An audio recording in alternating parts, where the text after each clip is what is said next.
방광암 진단을 받은 이후 보험금이 예상과 다르게 지급되거나 일부만 인정되는 경우가 있습니다. 이런 상황에서는 왜 같은 암인데 보상이 다르지라는 의문이 생길 수 있는데요. 이는 단순히 질병 이름 때문이 아니라 어떻게 진단되었는지 그리고 어떤 기준으로 해석되는지에 따라 결과가 달라지기 때문입니다. 먼저 진단 과정을 이해하시는 것이 중요합니다. 병원에서는 조직 검사를 통해 암 여부를 확인하고 그 결과를 바탕으로 담당 의사가 최종 진단명을 정합니다. 즉 검사 결과와 의사의 판단이 함께 반영되어 하나의 진단이 만들어집니다. 여러분이 받아보신 진단서 역시 이러한 과정을 거쳐 작성된 것이라면 단순한 의견이 아니라 의학적 근거를 기반으로 한 판단이라고 보셔야 합니다. 그래서 단순히 이건 암이 아니다라고 단정적으로 해석하는 것은 신중할 필요가 있습니다. 다음으로 중요한 부분은 암의 단계와 형태입니다. 방광암은 특히 침윤 여부에 따라 구분되는데 쉽게 말해 암세포가 조직 안으로 깊이 파고들었는지 아니면 표면에만 머물러 있는지에 따라 나뉩니다. 표면에만 있는 경우는 흔히 초기 단계나 제자리암으로 분류됩니다. 문제는 이 구분에 따라 보험금 지급 기준이 달라질 수 있다는 점입니다. 보험사에서는 이를 근거로 일반적인 암이 아니라며 지급 금액을 줄이거나 일부만 인정하는 경우도 있습니다. 하지만 여기서 꼭 짚고 넘어가셔야 할 부분이 있습니다.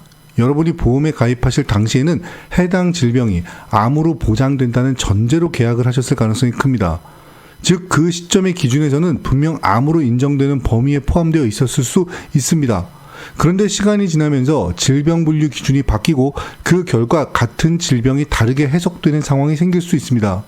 이럴 때는 상식적으로 생각해 보셔도 됩니다. 가입할 당시에는 암으로 보장된다고 알고 계약했는데 나중에 기준이 바뀌었다는 이유로 보장이 줄어든다면 납득하기 어려운 부분입니다.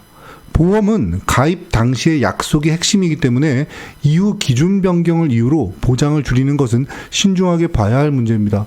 그래서 실제로는 가입 당시 기준을 중심으로 판단하는 것이 중요하다고 이해하시면 됩니다. 또 하나 혼동하기 쉬운 부분은 누가 진단했느냐입니다.